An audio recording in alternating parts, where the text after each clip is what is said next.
मध्वरी धात्रंश लाकृति ई ऊरिल री यण के चार होते हैं। ये कभी ई ऊरिल री एक है, य और अल चार यण है। चार का चार दृष्टांत इस दृष्टिकोण से इन्होंने दे दिया। और कुछ वैयाकरण या हास्यास्पद अर्थ भी कर देते थोड़ा। सुधि उपास्य इस दृष्टांत से प्रसन्न नहीं थे वरदराज आचार्य, क्योंकि सुधि भी मन विद्वद भी ही। उपास्य कौन है? सेठ लोग है। आजकल जो बड़े बड़े विद्वान भी सेठों का पीछे घूमते रहते हैं। सेठों की व्यवस्था, सेठों को जो है देखते रहते, आइए सेठ जी बैठिए, चाय पीजो, ये करो वो करो। हाँ, पूरी सेवा में लगे रहते हैं उनके जेब काटने के लिए। तो इसलिए सुधि उपास्य विद्वान रूप पूज्य भगवान ऐसा नहीं है। विद्वानों के द्वारा पूज्य आजकल सेठ। ये अर्थ को देखते हुए वरदराज आचार्य जी को प्रसन्नता नहीं हुई तो मधुरी उठाया और मधुना हरि थी। मधो हरि कर से भगवान हो जाता था, लेकिन उनके मधुना हरि भी तो कोई कर सकता है। शहद का शत्रु कौन है? दो आदमी। शहद के शत्रु संसार में दो ही लोग। ये तो खुद मधुमक्खी शहद बनाती है, खा पी के भाग जाती है, उसी को खाली करके चली। और दूसरा मार के खाने वाले आदमी है जो मधु के शत्रु हैं, शहद के, है कि नहीं? बढ़िया से स्वाद से चाट लेते हैं। तो इसलिए कहा कि ये भी ठीक नहीं, ये तो मधुमक्खियों में जा रहा है या तो मनुष्य में जाता है, इसलिए भी भगवान परकर्त नहीं है। तो धातु अंश धात्रांश, परमात्मा का अंश लेकर के ममेवांश जीवलों के जीवात्मा हो जाएगा। तो और धाता शब्द से ब्रह्मा जी लोग, ब्रह्मा जी का संतान हम सब हो जाएंगे, तब भी मनुष्य आदि सभी नहीं चला जाएगा। ये भी अर्थ ठीक नहीं, ये भगवान पर नहीं जा रहा है। इसे चौथा या ला कर दी। अब यहाँ कहीं जाएगा ही नहीं तो भगवान में ही जाएगा, क्योंकि एक ही कृष्ण भगवान जी जो टेढ़े मेढ़े खड़े हुए नहीं। ऋकार से आकृति व आकृति लाकृति ही, ये भगवान कृष्ण में ही जाता और किसी दूसरे में जा ही नहीं सकता। वो अष्टावक्र भी अष्टवक्र हो गए, तो लाकृति नहीं हुए, वो अष्टवक्र थे। लाकृति तो भगवान कृष्ण ही। ऐसे भी कुछ व्यंग्यात्मक इस प्रकार से इसके अर्थों को लोग कहते हैं, और हम लोग तो चारों को भगवान पर के लिए थे, वो ज्यादा अच्छा है।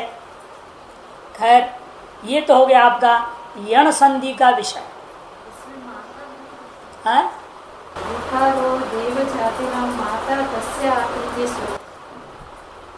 हाँ, वो तो मैं कल्पना करो ना, कुछ भी कर सकते हैं ना, अर्थों की परिकल्पना की जा रही है।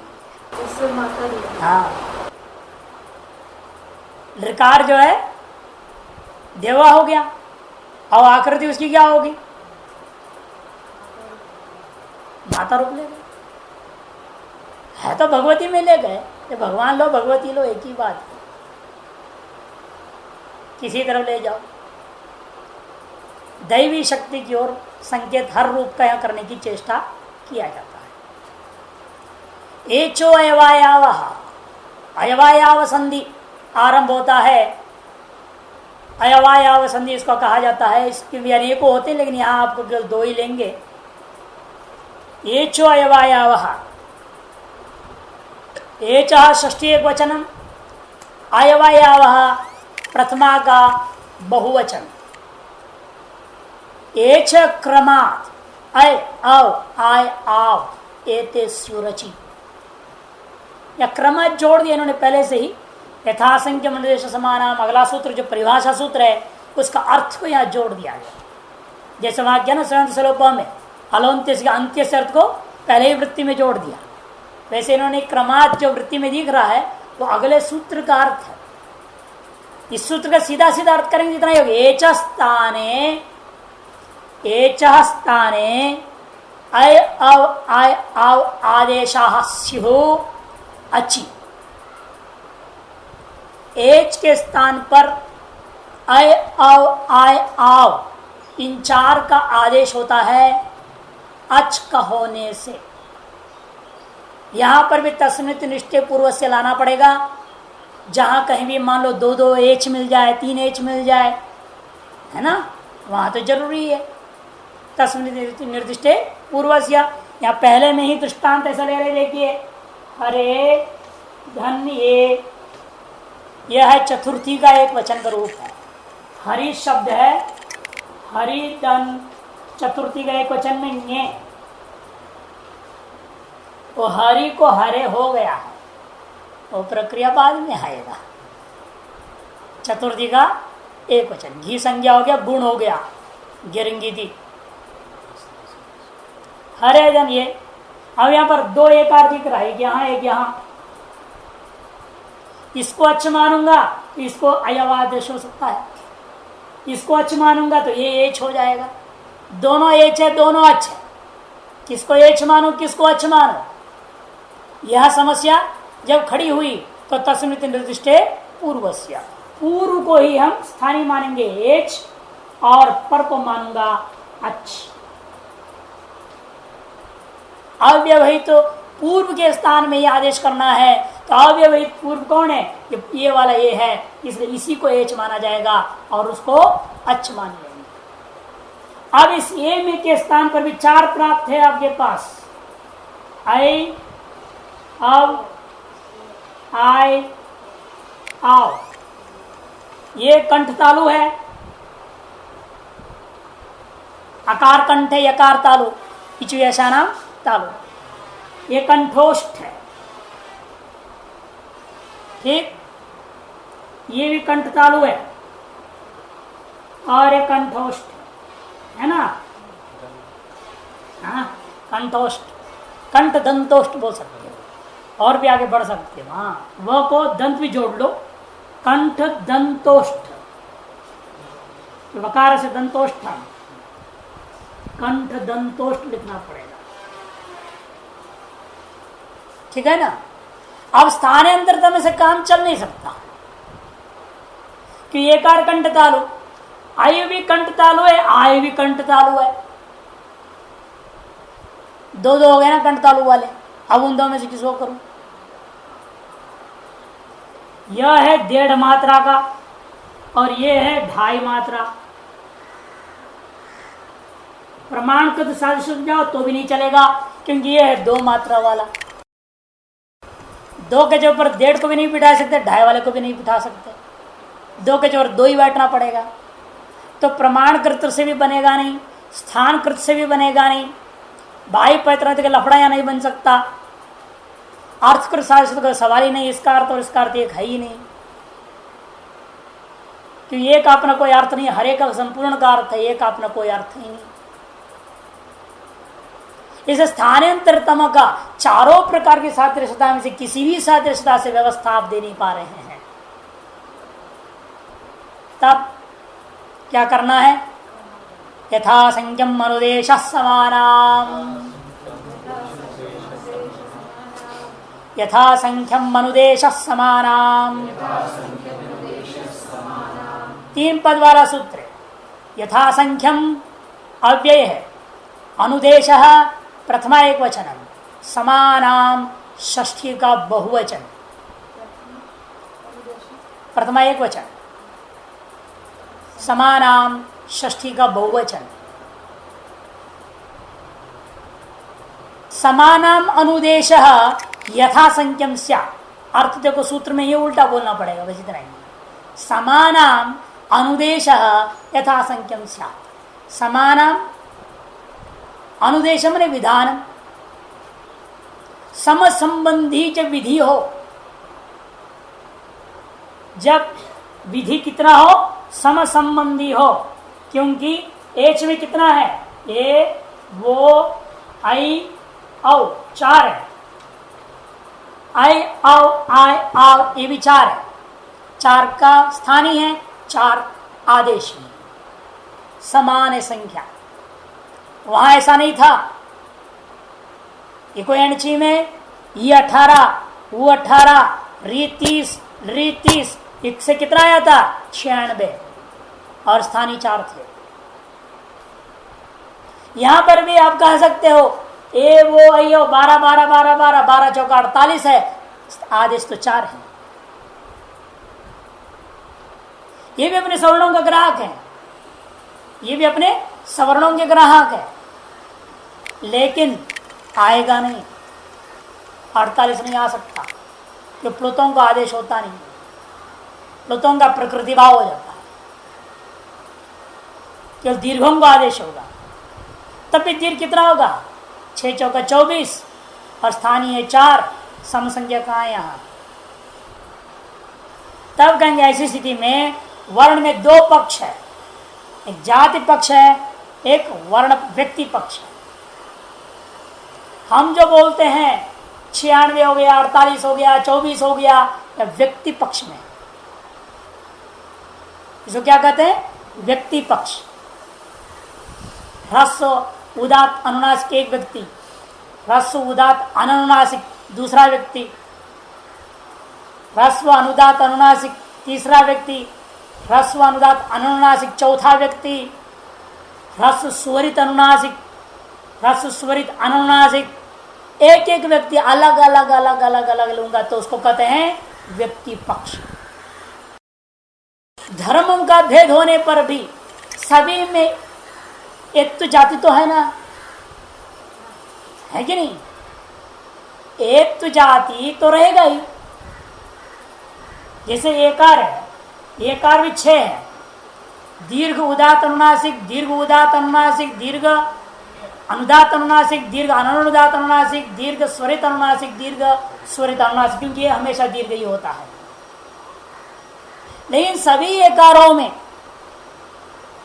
चाहे अनुनासिक हो, चाहे अनुनासिक हो, चाहे उदात हो, चाहे अनुदात हो, चाहे स्वरित हो, कोई भी एकार हो उसमें एक तो जाति नाम का चीज रहेगा कि नहीं रहेगा? जाति दृष्टिया सब एक है। मनुष्यत्व जाति दृष्टिकोण से सब मनुष्य एक है। जैसा कहा जाए उसी प्रकार से एक तो जाति दृष्टिया पूरे 12 एकार को एक ही ये माना जाएगा। यहां पर जाति पक्ष को लेकर के ही समसंबंध। एक तो जात्यावच्छिन्न एकार एक, ओत्व जात्यावच्छिन्न एक ओकार एक, ऐत्व जात्यावच्छिन्न ऐकार एक, औत्व जात्यावच्छिन्न औकार भी एक हो गया, एक एक एक एक 4 हो गया, आदेश भी 4 है, अतएव समसंबंधी हो गया। नहीं तो व्यक्ति पक्ष में यह व्यवस्था दे नहीं सकते। वहां तो हो सकता था स्थानांतरतम से, यहाँ व्यक्ति पक्ष इसलिए नहीं ले सकता हूं कि यहाँ स्थानांतरतम से व्यवस्था नहीं बन सकता है। अतः ऐसे स्थलों में वर्णगत जाति पक्ष को स्वीकार किया जाता है। इसे वर्णों में 2 पक्ष है, एक का नाम जाति पक्ष, दूसरे का नाम व्यक्ति पक्ष। व्यक्ति पक्ष में सवर्णों के कारण से संख्या में अधिकत्व हो जाता है और जाति पक्ष में सकल सवर्णों में एक ही जाति को समान मान करके एक ही रह जाता है वस्तु। ध्यान में आ गया ना? तो व्यक्ति पक्ष में और कितना है? 18, जाति पक्ष में और 1। इसी प्रकार से मैं समझ, व्यक्ति पक्ष में ही 18, जाति पक्ष दृष्टिया ही 1 हो गया। अतएव यहां सूत्र लग गया यथासंख्यम अनुदेश समान। समसंबंधी अनुदेश का अर्थ करते विधि ही यथासंख्यम स्यात्, संख्याम अनतिक्रम्य प्रवर्तते यथासंख्यम। संख्याम अनतिक्रम्य प्रवर्तते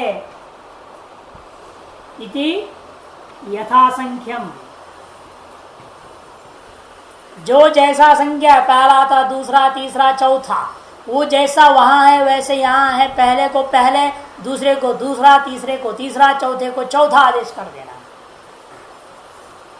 कई बार दक्षिणा बांटने में चालाकी करनी पड़ती है। भंडारों में गए हैं ना, वो यहाँ लिफाफा, इधर लिफाफा रखते हैं आगे पीछे, और इधर का इधर देते जाते हैं, और चलते चलते इधर से उठा के दे देते हैं।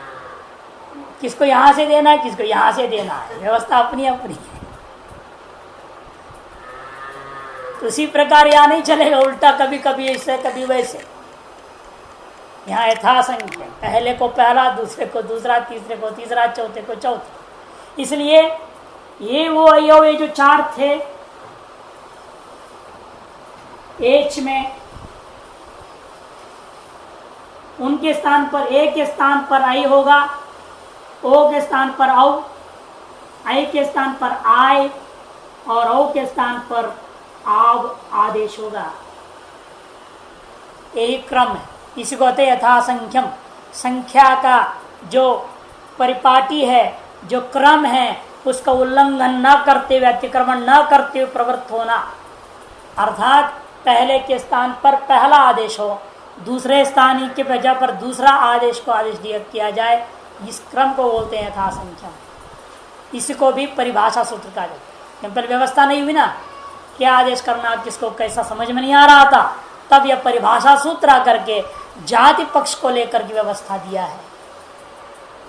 सम संबंधी विधिर यथा संख्यम स्यात्।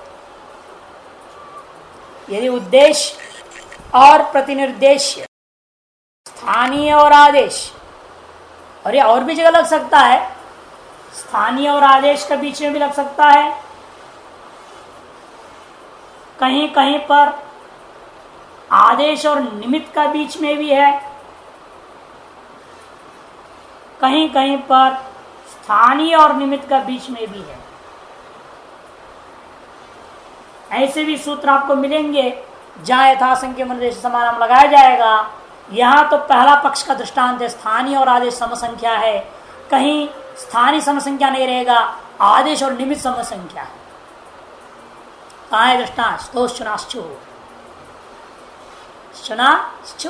चुनाश्चु के साथ, स्तोक के साथ सांख्य नहीं होगा। आदेश और निमित्त का बीच में, स्थानीय और निमित्त के लिए आपको 10 गण में दृष्टांत बनेगा, भवादि गण में रूप बनेगा। वहां एक सूत्र आता है, धातुओं को ले लिया और वहां निमित्तों को ले लिया, आदेश एक ही होता है सब जगह प्रत्येक। इस अर्थ में अमुक धातु से, अमुक अर्थ में अमुक धातु से, अमुक अर्थ में अमुक धातु से, 17 धातु 17 निमित्त है, वहां आएगा। इस तरह से अलग अलग प्रकार के स्थलों में आपको मिलेगा। इसलिए हमेशा रटना नहीं है, स्थानीय और आदेश के बीच में यथासंख्य होता है।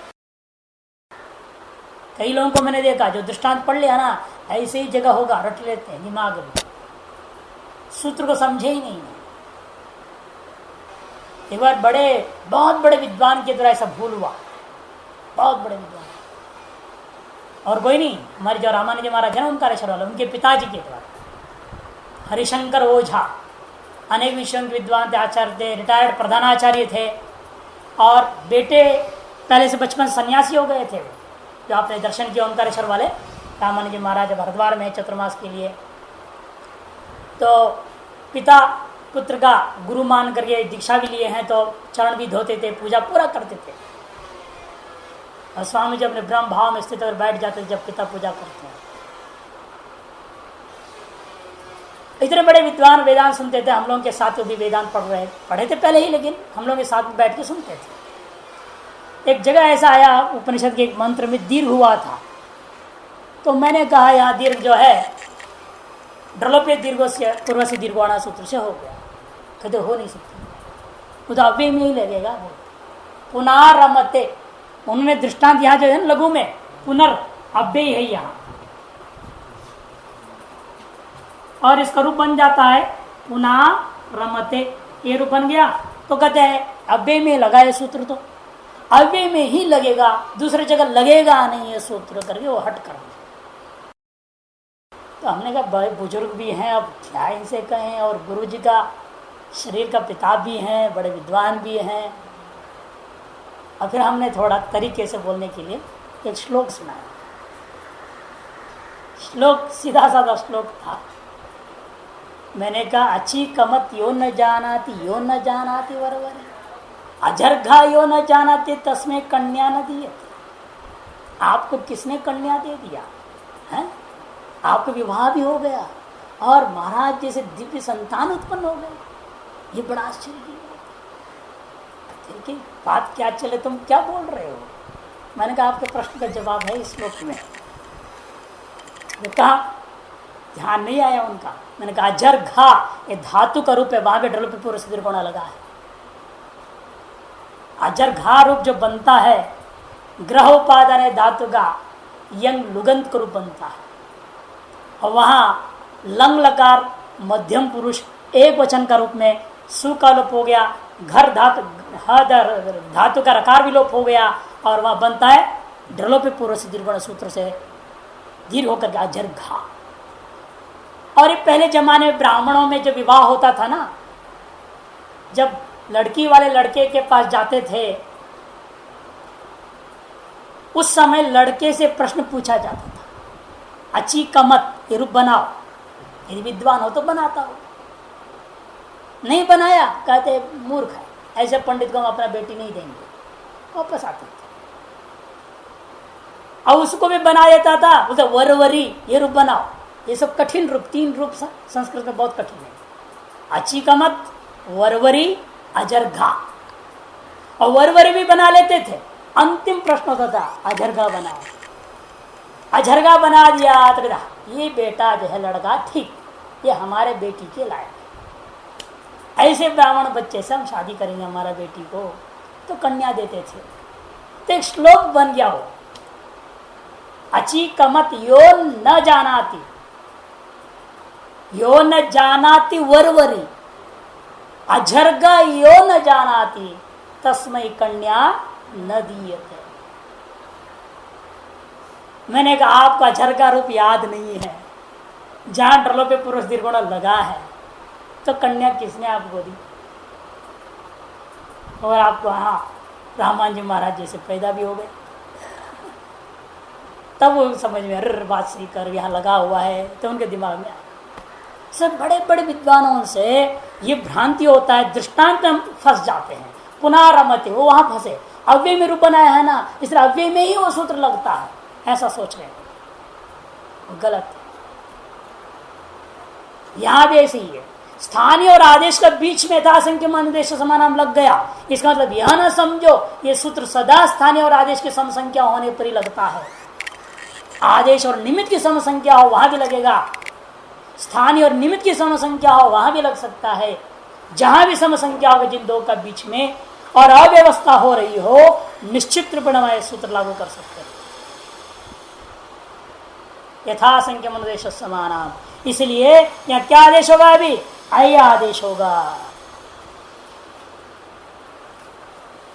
हर धन ऐ धन ए हो गया, जो एकार था उसको ऐकार आदेश होगा। अज्जीनम व्यंजनम परेण संयोज्य सामान्य नियम है, अज्जीनम व्यंजनम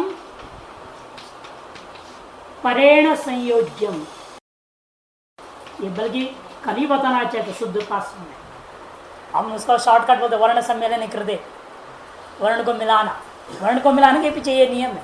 अज्हीनम व्यंजनम परेण संयोज्यम, अच से हीन जो व्यंजन उसको पर के साथ जोड़ते जाओ।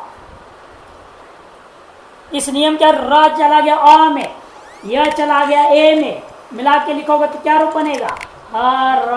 ये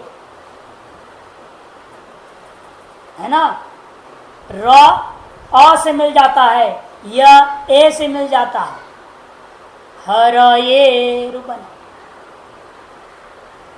ठीक है ना। अच्छ से हीन जो व्यंजन है वह परभूत गो जो भी वर्ण होगा उससे जुड़ जाते हैं, नियम। ये क्या है? र अच्छ से हीन है ना, वो जाके आगे गया, उसे मिल गया, पूरा हो गया। अच्छ से हीन जो व्यंजन है वो पर आगे जो भी रहेगा, अच्छ रहेगा तो से जुड़ेगा, हल रहेगा तो हल से जुड़ के संयोग हो जाएगा।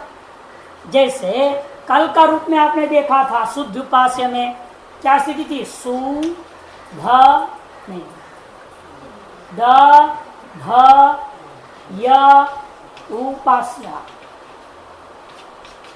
यानी अब इस द को ध में मिलाया आपने, यूं है ना, अब इन दोनों को य में मिला दिया यूं, और यह गया ऊ में, उसको दिखा दिया आपने, बना कि नहीं बना? इसी का नाम है अज्जीनम व्यंजनम परेण संयोज्यम। अच्छ से हीन व्यंजन आगे आगे से जुड़ते जाएगा, आगे व्यंजन रहे तो संयोग होते बढ़ेगा, जब तक स्वर नहीं मिलेगा तब तक जुड़ते ही जाएगा, स्वर मिलेगा जब वो पूरा हो जाएगा। यहां 3 के बाद स्वर मिल रहा है, और अभी का दृष्टांत में एक एक के बाद ही मिल रहा था आपको, है कि नहीं? र गया ए में, अ में, र चला गया अ में मिल गया, तुरंत ये अच्छी मिल गया इसको। और यह चला गया एकार में, तुरंत ये अच्छी मिल रहा है। यहां संयोग करने की जरूरत नहीं पड़ी, सीधे सीधे मिल गए। तो हर बार इस नियम को बोलने की जगह पर हम संक्षेप में क्या बोलते हैं? वर्ण सम्मेलने कृते, वर्णों का सम्मेलन करने से हरये ये रूप सिद्ध हो गया। ऐसे नियम है अज्जीनम व्यंजनम परिण संयोज्यम इत्यनेन नियमेन वर्ण सम्मेलने कृते सति हरये इति रूपम सिद्धम, ये बोलना चाहिए। तो ये चो एवायावह, ये सूत्र आपने देखा, इसका एक रूप हो गया। दूसरा रूप भी देख लीजिए, विष्णु धन्ये, इसी का रूप है विष्णु धन ए। यथासंख्य मरे समानाम से विधि सूत्र के द्वारा ओ को अव आदेश हो गया। विष्णु अव के अजीनम व्यंजनम परिण संयोज्यम के द्वारा वर्ण सम्मेलन करने पर रूप बनता है विष्णवे। इसी प्रकार नाय कहा, यहां नौ शब्द से लुट नुड़ नुड़ है, इस प्रत्यय को लेकर के रूप का स्थिति बना नौ धन अकह।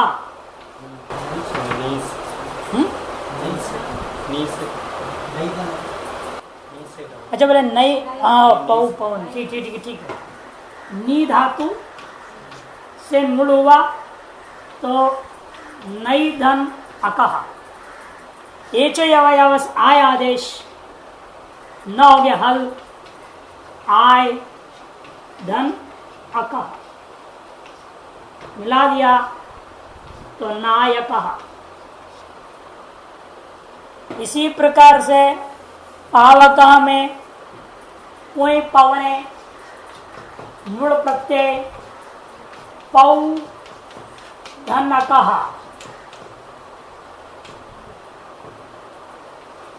पहल आव आदेश हो जाता है, अकह मिला दिया तो पावकः। हरये विष्णवे नायक पावकः।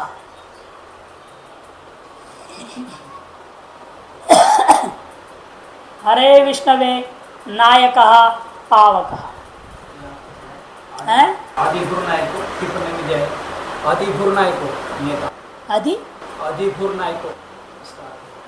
अर्थ ठीक है, नायक का अर्थ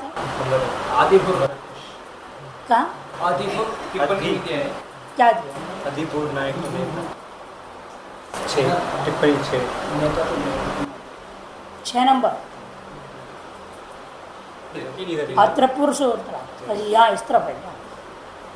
अधिभूर नायको नेता इत्य अमर कोश, ठीक है, अर्थ लिखा है ना, अमर कोश का है, पर्यायवाची है। अधिभू कहो, नेता कहो, नायक कहो, सब पर्यायवाची। हरे विष्णवे नायक पाव, इस तरह से ये भी रूप बन गए। इनका भी बोलिए संस्कृत में।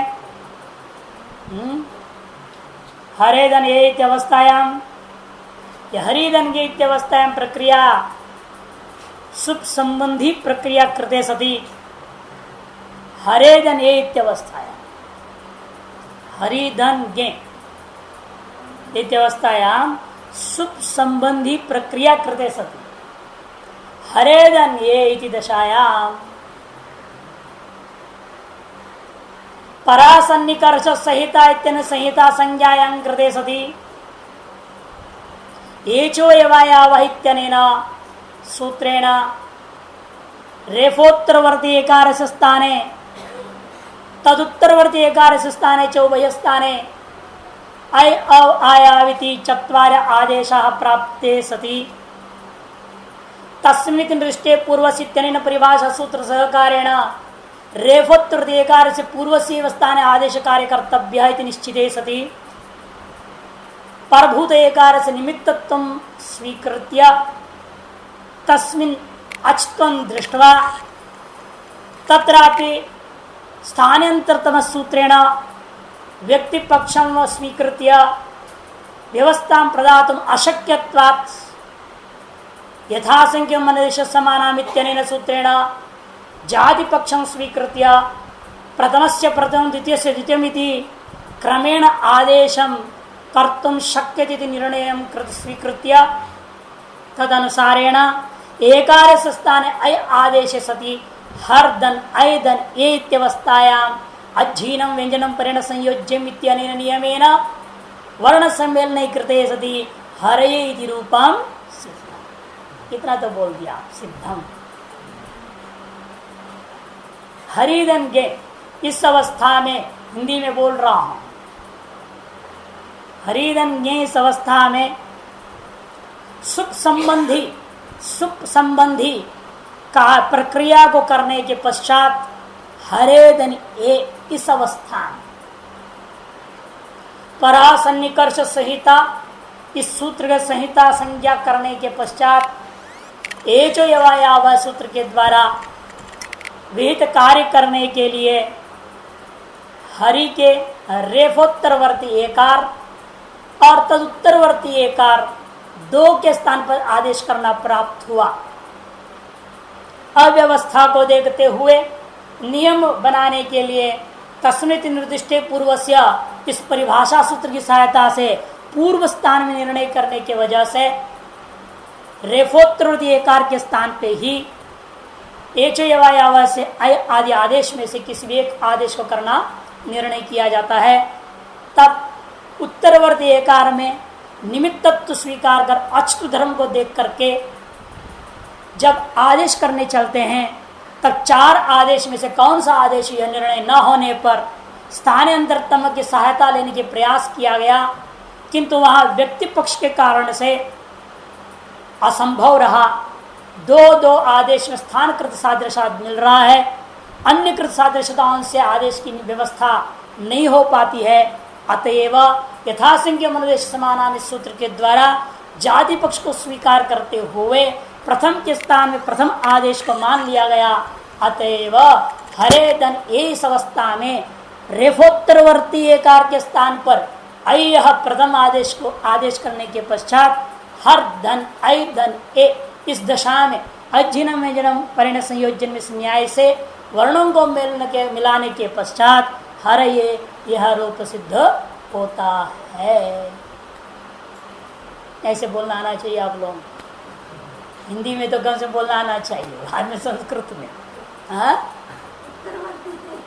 ये क्रम है ना, क्रम है। बोलने की एक शैली होती है, वही शैली में बोलना पड़ता है। ये हुआ है, आप जानते प्रक्रिया क्या हुई है, आपके सामने है प्रक्रिया, बस उसको बोलना है ये हुआ ये हुआ ये हुआ ये हुआ, ऐसे ऐसे होते जा रहा है। एक दो प्रक्रिया तो बोली जाओ, रिकॉर्ड हो ही गया है। सुनते जाओ, याद करते जाओ, या उसी से लिख भी सकते सुन करके आसानी से। तो अय अवाय आव संधि का एक हिस्सा पूरा हो गया। अब दूसरा हिस्सा अय अवाय आव संधि का वांतो ई प्रत्यये,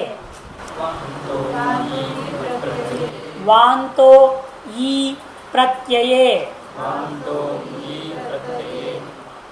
वांतः प्रथमा एक वचन, ई सप्तमी का एक वचन, प्रत्यये सप्तमी का एक वचन, 3 पदों से युक्त यह सूत्र है। यकारादो प्रत्यय परे ओदौ तो रव आवेतो स्तः गव्यम नाव्यम। देखिए वांतः, वांत कहते हैं अन्यत्र तो उल्टी को, उल्टी जो गया तो वांत हो गया। लेकिन यहां वांत कह रहे हैं, जो पिछला सूत्र में आपने पढ़ा था ऐ आओ आय आओ, इनमें से वकार है अंत में जिनका ऐसे को नाम वांत। ऐसे कौन है यहाँ? अव और आव, इन दो का नाम वांत। वकारः अन्ते यस्य स वांत। वकार है अंत में जिसका, उनको कहते हैं वांत। ऐसे हैं आपके पास दो, अव और आव, इन दो का नाम वांत है। यकारादो प्रत्यय पर ई का अर्थ कर दिया, यकारादो ई का अर्थ कर दिए यकार आदि प्रत्ययों के पर रहते हुए। अतः ये जो अवयव सा प्राप्त था कि ये जो अवयव अच के पर रहते हुए करता है, यकार के पर में रहते हुए नहीं करता है।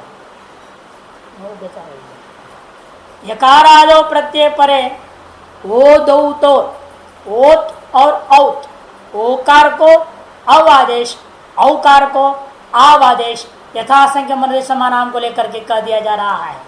ओ दो तोर अव आव एतौ स्थः, पूर्व सूत्र से अप्राप्त विषय में कर रहा है।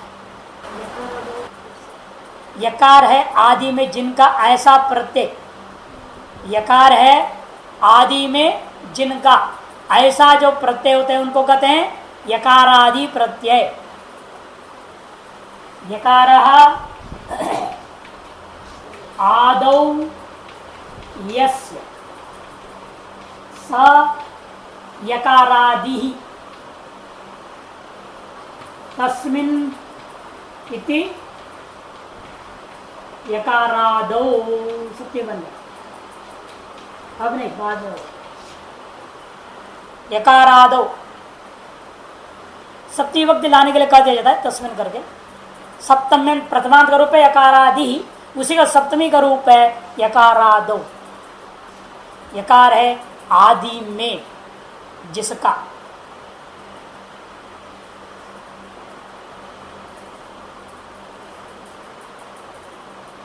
ऐसे प्रत्यय। अब देखो प्रत्यय पहली बार आ गया, यदि हम लोग पहले भी बोल रहे हैं सुप्तिगंतम सुप्ति प्रत्यय था, तिवि प्रत्यय था, हरेदने में भी ये प्रत्यय था, विष्णुदने में भी ये प्रत्यय था, नूड़ को अकादेश वो भी प्रत्यय था, नायक का पावक हमें। गव्यम नाव्यम गोधन यत, गोधन यत एक प्रत्यय तद्धित में, गो पयसोर यत एक सूत्र, उस सूत्र से यत प्रत्यय हुआ है, बचता है इसलिए गो धन य, गो धन य, गौ नहीं गो, ओ है गो धन य, स्वादि उत्पत्ति होकर के यम हो गया। जैसे ज्ञानम नम हो जाता है, वैसे यहां पर भी यम हो गया है, उसको रख दिया, बना करके रख दिया आपकी सुविधा के लिए।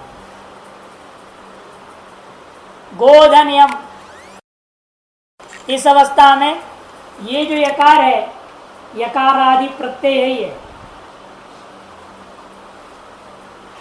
यहां ओकार है, यकार आदि प्रत्यय के परे रहते हुए ओकार को क्या आदेश होगा? अव आदेश हो गया। ग हो गया हल, गधन अवधन यम, अजिनम व्यंजनम परेण संयोजन गव्यम, ठीक है ना। अजीनम व्यंजनम परेण संयोजन नियम के अनुसार जो है मिला दिया वर्णों को, तो गव्यम ये रूप बना। नावातार्यम इति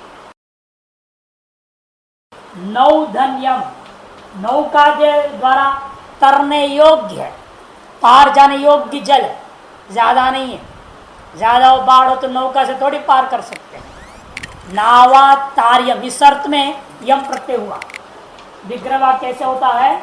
नावातार्यम, नौका के द्वारा तरने योग्य है, उतनी ही जल है नदी में, ज्यादा नहीं है।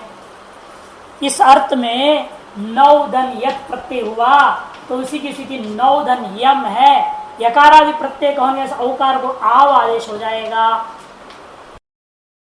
नौ में औ है, औ को आव आदेश हो गया, न या हल रह गया, मिला दो रूप बना नाव्यम।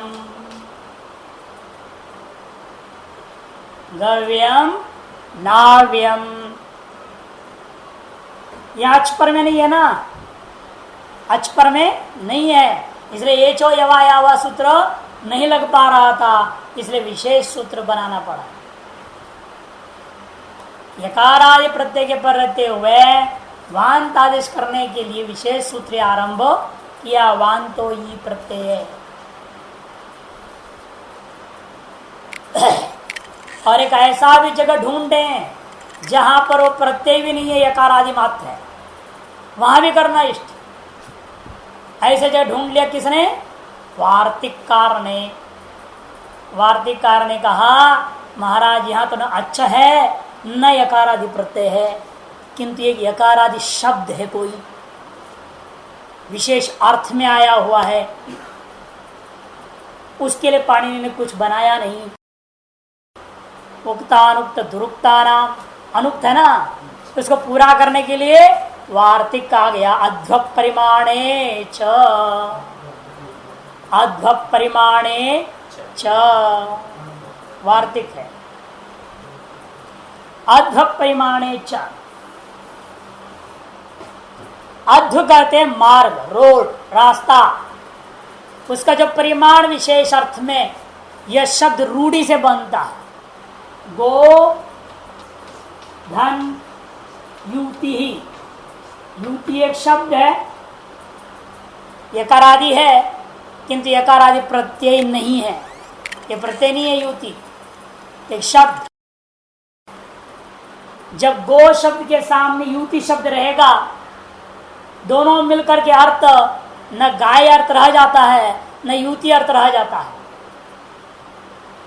इस गो शब्द का अर्थ गाय नहीं है, या युति शब्द का अर्थ जोड़ा नहीं है, दोनों मिलकर के अर्थ हो गया दो कोर्स दूरी, नाप हो गया। रोड का नाप है 2 कोर्स दूरी। 2 कोर्स का मतलब लगभग आधा मील। कितना बोलते हैं? 4 कोर्स का 1 मील बोलते हैं मेरे ख्याल से, नहीं, 4 कोर्स को 1 मील बोलते हैं, 1 माइल या हाफ माइल हो गया 2 कोर्स। गो युति, गो के ओकार को इस वार्तिककार कह रहे हैं, यहाँ पर भले अच्छ नहीं है, भले यकारादि प्रत्यय नहीं है, कोई निमित्त नहीं है सूत्रों में जो कहा गया, फिर भी इस ओकार को अव आदेश करो बोल रहे हैं। ग धन औ धन युति ही, मिला दो गव्युति ही। अर्थ है रोड का नाप विशेष 2 कोस दूरी, आधा मील दूरी। कि अमर कोश कारण लिखा है गव्युति स्त्री क्रोश युगम। गव्युति शब्द नित्य स्त्रीलिंग में प्रयोग होगा, पुल्लिंग और नपुंसकलिंग में इस शब्द का प्रयोग नहीं होगा। क्रोश युगम 2 कोर्स दूरी अर्थ में ही यह शब्द रूढ़ है, अन्य कोई अर्थ में वांतादेश नहीं होगा।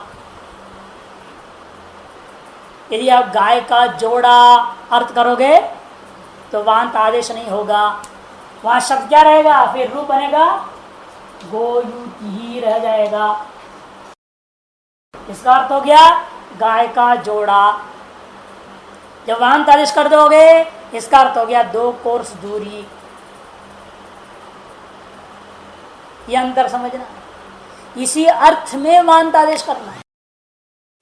अध्व का परिमाण अर्थ में ही वांत आदेश होगा। यदि समास करोगे कोई और अर्थ निकालोगे तो वांत आदेश नहीं होगा। अर्थ विशेष में इन दो शब्दों के पूर्वोत्तर भाव में स्थित होने से वार्तिककार का कहना है कि आपको वांत आदेश करना चाहिए। ये वार्तिक की विलक्षणता, अन्यथा वांत आदेश नहीं करना। कव्यूति स्त्री क्रोश युगम इत्यमरः, इस प्रकार से वांत की पूरी प्रक्रिया समाप्त हो। आय आव आदेश का प्रकरण समाप्त हो जाता है। यह प्रकरण पूरा हो गया, आय आव प्रकरण भी पूरा हो। इसके बाद गुणवृद्धि प्रकरण आरंभ होगा। गुणवृद्धि प्रकरण आरंभ होगा, वह द्वितीया से देखा जाएगा।